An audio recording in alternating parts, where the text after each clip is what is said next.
Okay, a good day to all of you. I'm Dr. Trupti. I'm the head of department at CMP Homeopathic Medical College.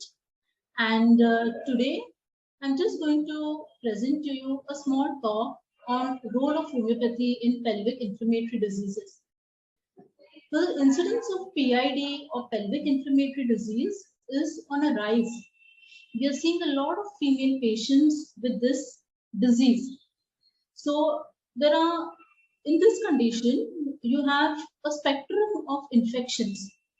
So here we can have involvement of the uterus, the fallopian tubes, ovaries, the pelvic peritoneum, and all other structures as well. So it's a very broad infection which may involve any of these organs. And we as homeopaths have a very important role to play. From the modern medicine point of view, antibiotics are prescribed usually, but apart from antibiotics, we also have very good acute homeopathic drugs. These are very, very common remedies which we use day in and day out, and they really help in treating acute pelvic inflammatory diseases. So the four commonest remedies that we are seeing in the practice are basically the Apis, Belladonna, Bryonia, and Cantharis. So these are the four topmost remedies which can be used for treating acute PID. Now, when we say PID, the patient is going to present with pain in abdomen or dysmenorrhea. She's going to present with menstrual complaints like Metrorrhagia, it could be Metrorrhagia, it could be a patient could also have backache. There could be a pelvic pain or a rise in body temperature associated with the acute onset of the complaints.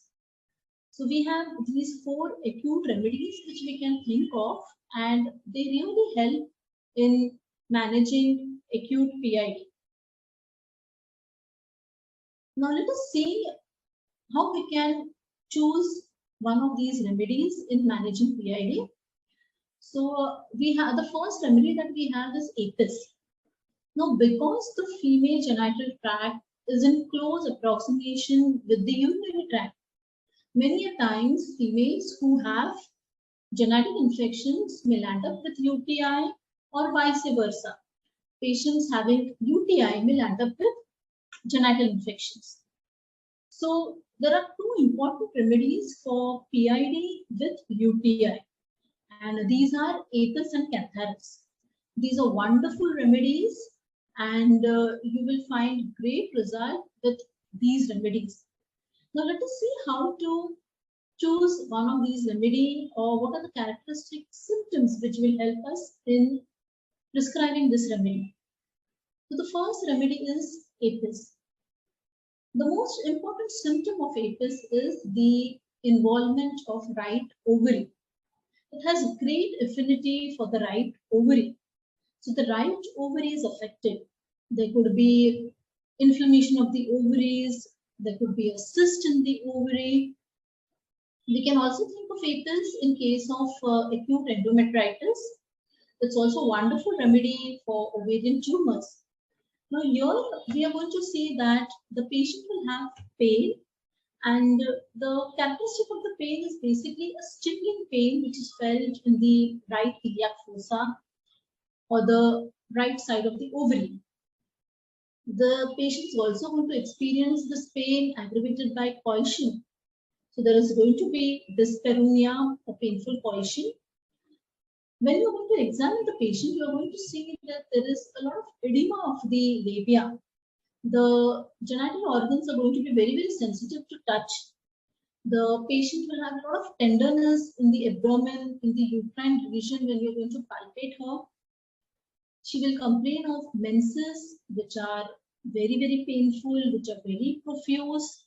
She experiences stinging pains during menses. She faints with the pain, or she faints during menses. So this is one very important indication for giving Apis. Now, the patient who is having PID, she is also going to have a little bit of urinary complaints or UTI. So in APIS, the patient is going to have the typical symptoms of passing urine drop by drop. So the patient passes urine drop by drop and the last drop burns. This is a very important urinary symptom which will be seen in PID as well. The patient has scanty urine and very, very painful urination. So this is one important thing that we need to remember. Another important symptom of APIS is that whenever the menses are suppressed, the patient is going to experience cerebral or head symptoms, especially in young females. So you are going to see this mental or the cerebral and the head symptoms, which are going to come up whenever the menses are delayed or whenever the menses are suppressed. So remember, APIS is a wonderful remedy for acute PID, especially when the patient has UTI along with the PID. And the patient will be absolutely thirstless. So thirstlessness, acute PID and UTI. The first remedy that you can think of is APIS, and give it frequently. Frequent repetition is required in acute conditions and your patient will definitely respond to it. The next remedy for PID and UTI is Cantharis. So Cantharis is also another important remedy that we need to keep in mind when we are going to treat PID. As I told you, APIS and Cantharis are having very, very similar complaints. They are going to have dysmenorrhea, they are going to have menstrual complaints. Both of these remedies are going to be associated with UTI as well. So how are we going to differentiate? Now, in Cantharis, you are going to see that here the patient is going to have, when we are going to examine her, you're going to see a blackish discoloration or a blackish swelling in the vulva. In APIS, we are just seeing redness of the vulva or inflammation of the vulva and tenderness and palpation. In Cantharis, we are going to see the blackish swelling which is seen in the vulva. The patient will have cutting, burning pain in the ovaries. There is no specific side. It could be right, left, or bilateral. In APIS, we have right-sided affections which are more commonly seen. So here in Cantharis, we're going to see there is going to be cutting, burning pain in the ovaries. The ovaries are going to be extremely sensitive. The urinary symptoms are going to be very much predominant. There is going to be dysuria, there's going to be pain, and the patient will have continuous pain. There is dysuria. Before passing urine, she experiences pain. There is painful micturition, and even after passing urine, there is going to be a little bit of pain that she experiences. The patient has urging to urinate immediately after drinking water. Cantharis is a very thirsty patient. She feels like drinking water, and whenever she drinks water, she has an urge to go and pass urine. So this is very important. In APIS, we have seen that the patient is thirstless. Here in Cantharis, the patient is going to be thirsty. So this is again one more clinical differentiation, that patient has thirst, patient has blackish swelling in the vulva, there's tenderness of the ovaries, she has acute UTI and acute PID. So these are two important remedies that you can think of when you're going to treat acute PID. The next two remedies are Belladonna and Bryonia. Now, we know that these are the topmost remedies for any acute inflammation in the body. So, the first stage of inflammation, you can think of Belladonna and Bryonia. Now, in Belladonna, you're going to get a very, very characteristic symptom during acute PID. And that is that there is metritis. Okay, there is endometriosis associated with tympanitis. Now, what do we mean by tympanitis? Now, here in this patient, the entire abdomen will be swollen like a drum. There is extreme swelling seen. Okay, there is extreme sensitiveness of the abdomen. When you focus over the abdomen, you are going to hear a resonant sound, a tympanic note. You're going to hear a tympanic note on when you are going to focus on the abdomen. So this is what we mean by the symptom metritis associated with tympanitis. And we know the characteristic symptoms of belladonna, that there's going to be throbbing of carotids, there's going to be red flushed face with any acute inflammation. Apart from that, there is also going to be a lot of dryness and heat felt by the female. She feels the vagina is very, very hot and very dry. There is congestion and redness of the vagina. She has a dragging down sensation. She feels as if the uterus is going to come out of the vagina. She has a lot of backache. There will be pain radiating from one hip to the other, pain in the sacrum. The menses are going to be bright red. They are going to be profuse. They are going to be clotted. The menses are also very, very hot. She has a hot sensation while having the menstrual flow.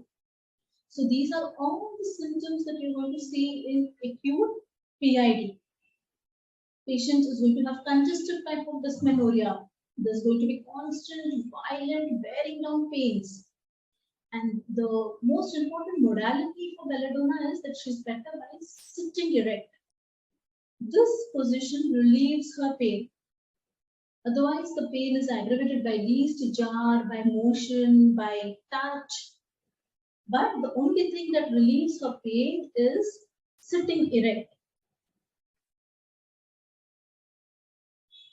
The last remedy that we are going to do today is Bryonia. Now, Bryonia is again a remedy for first stage of inflammation. Bryonia is also a remedy for acute PID, for inflammation of the ovaries, especially the right ovary will be involved. But the type of pain in Bryonia is going to be a stitching pain.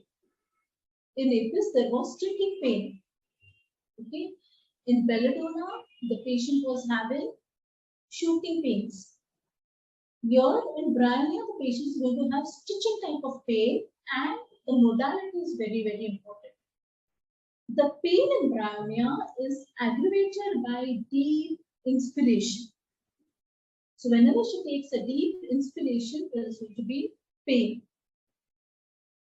The patient may have intermenstrual pain, she may have pelvic pain, pelvic soreness, pain in the abdomen. Whenever the menses are suppressed in Bryonia, the patient may land up with vicarious menses, or there's going to be epistaxis instead of menses. There could be splitting headaches. So the menses could be early, they could be profuse, there could be a lot of headache associated with menses, there could be backache. So very much similar to belladonna, but what is the modality in belladonna? She's better by sitting erect. And here, Bryonia is better by complete rest. They don't want to move at all. So slightest motion is going to aggravate their pain. So this is the important modality to differentiate between belladonna and Bryonia as well. In belladonna, you're going to get a sudden onset. In Bryonia, there's going to be a slow and gradual onset. So I hope that you find these 4 remedies very useful, and they are clinically also, I have seen that they relieve the patients of their complaints. So you can use these remedies when you're going to treat acute PID. So I hope that you all enjoyed the series of lectures that are going on for gynecology, and I hope you all benefit from these lecture series. And I would be glad to answer any of your queries. So remain connected, and thank you so much. So thank you, ma'am, for sharing these tips on the important remedies of PID, and we will be waiting in anticipation for your lecture on our on our course.